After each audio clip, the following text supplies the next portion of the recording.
Okay. Okay. Continue lah. Meda restart balik ni. Tadi dah buat dah. Okay. First, kamu kena prepare process flowchart. Okay. Ikut saja ni. Process flowchart. Kamu buatlah process flow. Ni contoh untuk process flow donat lah ni. Yang Meda tunjuk contoh. Kamu punya produk, ikutlah kamu punya process flow kamu. Okay. Dan setiap process flow yang kamu buat ni, kamu kena buat pula activity chart.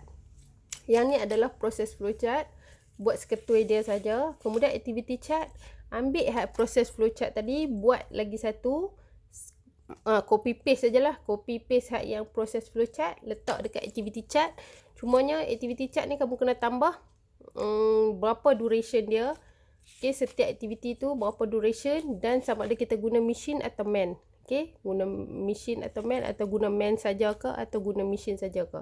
Okay, macam yang atas ni prepare material, guna man contohnya. Okay, kemudian do machine. Okay, fried machine and man. Okay, kemudian done lah. Tak ada duration, tak ada kita gunakan apa. Okay, ini adalah activity chart. Nak buat macam ni pun boleh, ataupun kamu nak guna table ni pun boleh. Okay, kemudian kita buat operation layout. Layout adalah based on dekat kilang kamu tu atau tempat kamu nak operate production kamu tu. Layout dia macam mana. Contohnya hak ni lah. Material preparation hak ni, section ni, kemudian dough kat sini, shaping dough kat sini, fried kat sini, lepas tu ready stock dough kat sini. Ni contoh yang Madam buat lah. Okay, seterusnya production planning. Kita kira sale forecast per month. Okay, nak kira sale forecast per month. Okay, formula dia adalah ni lah.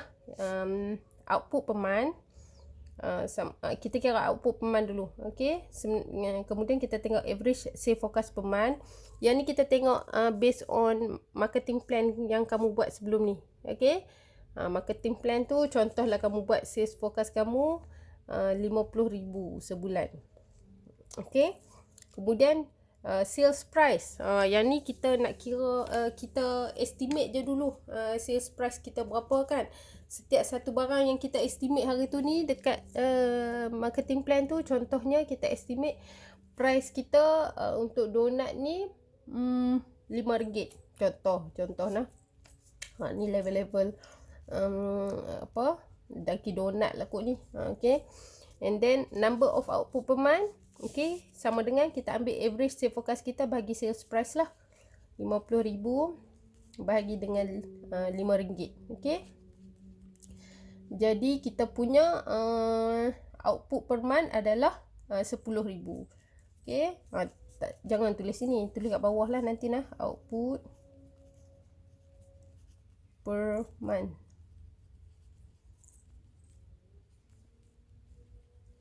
Unit. Output kan. And then kita kira number of output per day. Okay, sehari kita tengok berapa working days. Kemudian kita bahagilah dengan output per month tadi ni. Contoh kamu ambil sehari 24 sebulan 24 hari working days. Okay, jadi kita bagilah 10,000 bahagi dengan 24 sama dengan dapat berapa? Okey. Jap, Madam kira.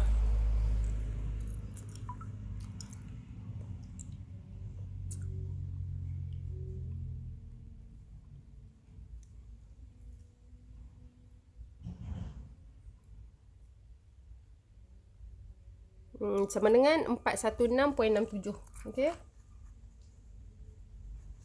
Ini adalah number of output per day. Okay,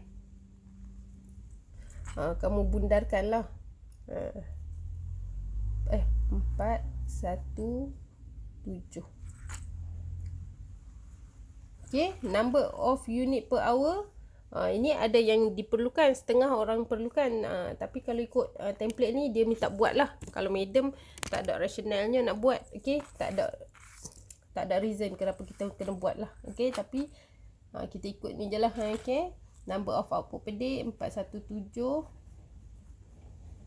bagi working hour, contohnya 8 jam.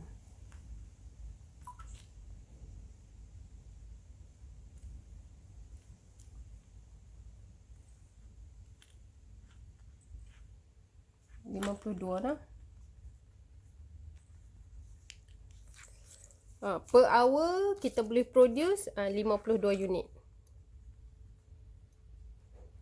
Okey. And then kita buat material planning. Material planning ni apa barang-barang material yang kita perlukan untuk buat kita punya produk. Okay.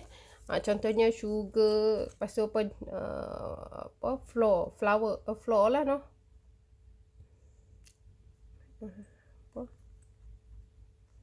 Macam ni ke je? Tepung lah. Medan tulis. Medan ni ejaan pun out juga ni. Tepung. Okay, and then berapa unit. Contohnya kuantiti kita perlukan berapa? 500. Ni kita perlukan 2000 kg. Okay. Safety stock kita buatlah dalam berapa kan, 5% ataupun kamu tulis teruslah unit. Okay. Unit 50 ke contohnya. Okay, kat sini pun samalah, kena tulis unit. Okay, quantity plus safety stock. Tambahlah 510 jadi. Yang ni jadi 2050. Okay, price per unit. Kalau ikutkan per kg itulah no. Per kg. Tepung ni pun samalah kot. Tepung beda letak samalah senang. Okay. Jadi berapa ni? Kamu total lah kat sini. Total price sama dengan RM2 darab ni. 2050. Okay. Oh ni 25 bukan 10. 25 kalau ni kan. Ikut ni lah. Okay. Yang ni 1050. Kalau yang tepung pula RM2 darab 2050 4100. Okey, lain-lain lagi lah. 3 item 3. Apa lagi material yang kamu perlukan, seterusnya lah. Lepas tu kamu total kat sini. Okey, next adalah machine and equipment planning. Okey, sekarang ni kita nak tengok kita perlukan mesin ke tak. Okey, ataupun berapa banyak mesin yang kita kena gunalah. First kita identify dulu mesin apa. Macam Madam kat sini tadi, Madam dah tengok dah mesin. Contoh kita nak guna tadi dough mesin dengan shaping dough mesin. Okey. Shaping dough mesin dengan fried mesin. 3 mesin lah. Mesin apa? Dough mesin. Lepas tu apa dia? Shaping. Medium pun tak tahu, medium buh nama dia, shaping the dough dengan fried machine. Okay. Plan rate of production per day. Sehari kita nak produce apa? Macam tadi kita dah kira dah. Sehari kita kena produce 417. Kita letaklah sama dengan kiraannya 417 bahagi machine productive time per day. Sehari lama mana mesin kita beroperasi. Biasanya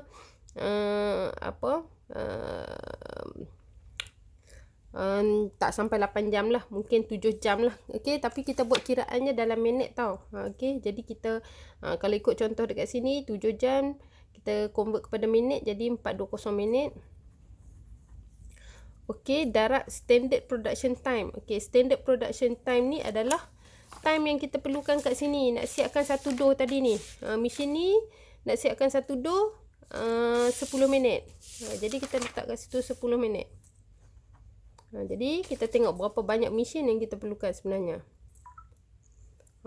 Kalau ikut firasat Madam ni banyak lah nah, sebab dia capacity ni, material planning ni banyak. Dia punya material planning tu banyak.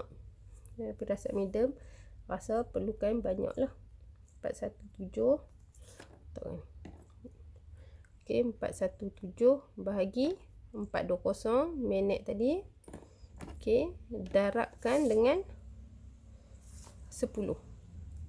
Mesin kita perlukan 9.9 ataupun 10 mesin lah. Sama dengan kita perlukan 9.92 ataupun 10 mesin. Okey. Sama lah juga dengan shaping the dough dengan fried machine. Kiraan dia sama. Okey. Jadi kita boleh dapat lah berapa banyak mesin yang kita perlukan. Okey, next adalah mesin apa yang kita perlukan. Mesin tadi lah macam medium tadi. Dough machine, shaping the dough machine dengan fried machine. Okey. Number of machine ikut yang kita kira.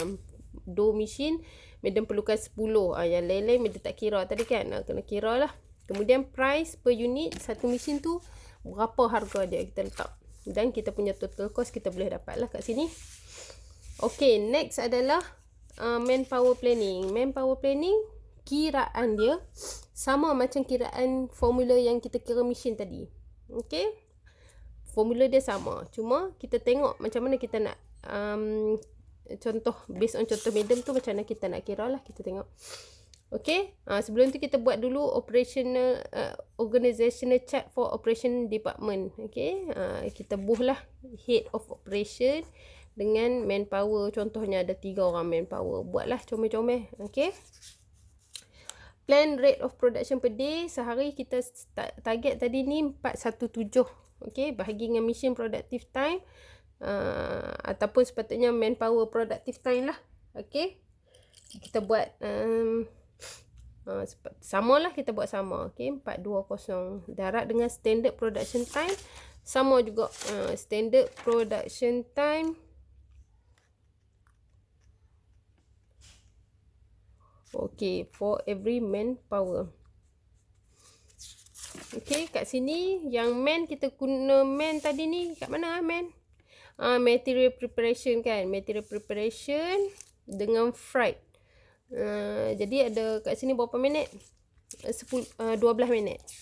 Okey, jadi man kita perlukan 12 minit.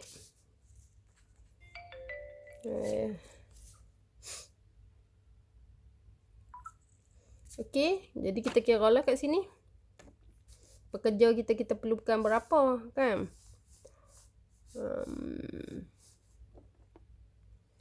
417 nampak tak kat video? Okey. Bahagi 420 sama dengan 417 bahagi 420 sama dengan darab dengan berapa? 12 minit kan tadi. 12 minit. Jadi kita perlukan 11.914 ataupun 12 orang lah. Ataupun man power. Okey. Jadi kita perlukan untuk per cycle tu kita perlukan 12 pekerja sebulan untuk make sure kita boleh produce production kita berapa tadi ya? Sebulan kita nak kena produce 10,000 unit. Okey, untuk produce 10,000 unit sebulan kita kena ada manpower 12 mesin, bergantung pada semua mesin yang kita dah kira tadi lah. Okey. Next adalah dia punya table of remuneration, kira gaji dia. Okey, kira gaji adalah kita berdasarkan carta yang kita kira tadi ni. Kalau ikutkan ni mungkin admin staff. Kita buat macam ni lah, admin staff seorang, 2 orang. Yang ni adalah operator.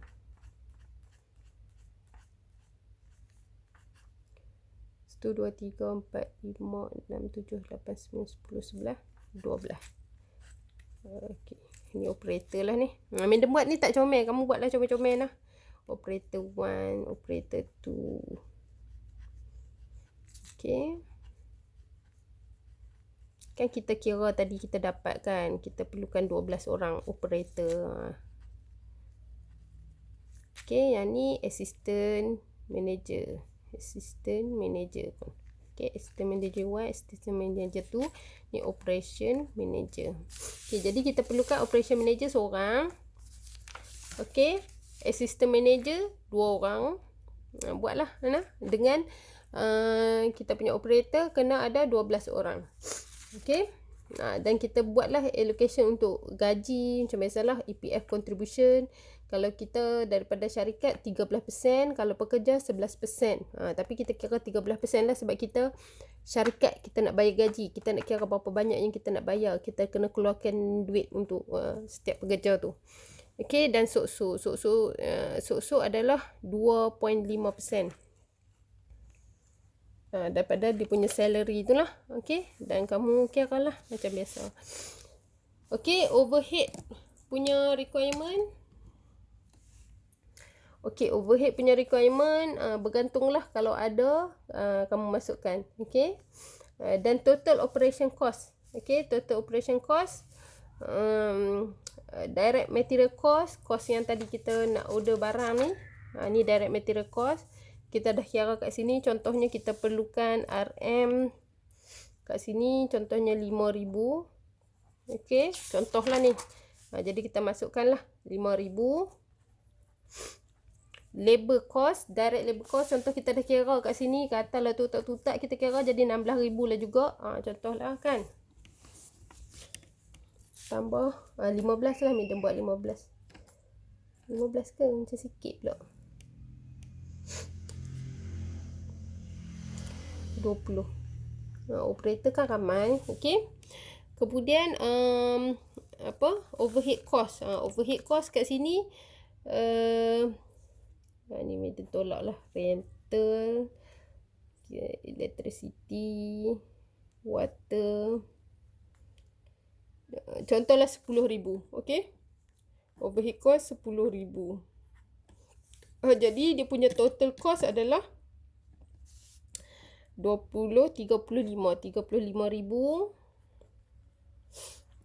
bahagi dengan number of output per month. Okey, output kita per month tadi berapa? 10,000 kan. Kita dah kira dekat awal-awal tadi ni 10,000. Okey, per month. Jadi kita bahagilah dengan per month 10,000.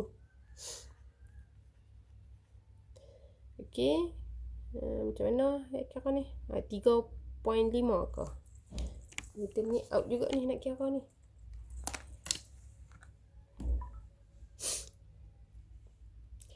Okey, 35,000 bahagi 10. 3.5.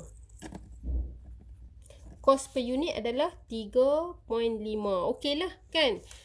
Cost per unit kita 3.5, kita selling price kita RM5 tadi ni. Jadi sesuai. Jadi bila kita buat calculation ni baru kita nampak kan. Kalau tak okey, kita adjust lah. Contoh bila buat calculation cost, production cost, contoh lah ni Madam bagi contoh, production cost RM20 per unit. Mungkin kamu punya produk tu produk yang berkos tinggi kan, RM20 per unit. Tapi bila tengok selling price RM22. RM22 dengan RM20 tu kamu tengok balik okey tak margin dia. Ataupun bila kamu kira total cost kamu, jatuh cost per unit tu lebih mahal lagi daripada kamu punya selling price. Bila mahal lagi daripada selling price, tak boleh lah. Takkan kamu nak jual dah. Kamu jual pun dapat profit kurang kan.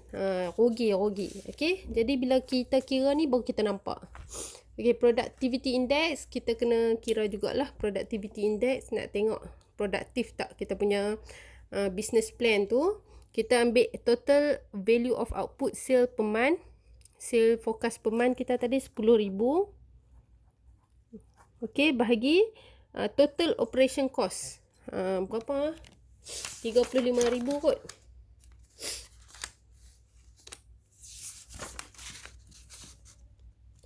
Sales per month 50,000. Sorry. Tu output tadi ni. Ni output dalam unit. Ni RM. RM value 50,000. Sales per month bahagi kita punya operating cost 35,000. Kalau tengok kat sini kita nampak tu productivity index tu bagus lah. Kalau Madam sekilas Madam tengok ni. Okey, nampak tak ni? 50 bahagi 35. Okey, sama dengan 1.42. Okey, asalkan lebih daripada 1 is good lah bagi Madam. Okey, yang lain-lain ni kamu masukkan lah macam biasalah. Masukkan business operating hour, detail dia. Okey, kemudian operation budget. Okey. masukkanlah ikut kesesuaian kamu. Okey, habis tadi operation plan, sekarang adalah admin plan. Administration plan lagi simple, lagi tak rigid. Yang rigidnya adalah marketing plan dengan operational plan. Tapi pun mudah kan, bila tengok medan terang tadi mudah je. Okey, ni mula-mula kita buat carta dulu. Carta GM dan kesemua. GM, head and worker of admin and finance department. Ingat nah, admin dan finance department masuk kat sini juga. GM, head of admin, admin manager, finance manager dan worker dia. Okey, contohnya lah. Okey, dan masukkan manpower planning dari segi salary tadi ni lah, remuneration depa tu kita masukkan. Okey, kemudian kita masukkan office furniture and fitting, keperluan pejabat, apa yang kita perlukan, meja pejabat ke, ataupun pejabat tak payah buat apa, buh kapet saja ke, ikut suka kamu kan. Masing-masing punya logic thinking juga noh. Ni jangan ikut orang. Dah sengah tu dia suka ikut orang kan, dia suka kawan dia buat macam ni, dia nak buat macam ni kan, group member group yang lain buat macam ni, dia pun nak buat macam ni. Tak, jangan ikut orang, ikut kamu punya kefahaman kamu. Okey. Okey, kemudian list of office fitting, masukkanlah. Kalau tak ada, tak masukkan pun tak apa kan. Janganlah gagah-gagah masuk. Kalau kamu rasa macam tak perlulah benda-benda lain, tak payah duk gagah-gagah masuk. Okey, masukkan kalau kamu rasa benda tu ada sajalah. Okey. Dan admin budget, masukkan admin budget. Siaplah kamu punya administration plan. Sikit je, simple. Administration plan is very simple. Okey, satgi madam nak kena buka laptop, madam buat video lah, video dekat laptop pula, yang berkenaan dengan financial plan. Financial plan senang saja. Kamu kena masukkan figure yang kamu dah plan sebelum-sebelum ni, ataupun kamu kalau benda tu, item tu yang tak ada, kita buat anggaran saja. Satgi madam tunjuklah video tu. Okey nah. Selamat meneruskan perjuangan untuk menyiapkan business plan. Okey, assalamualaikum.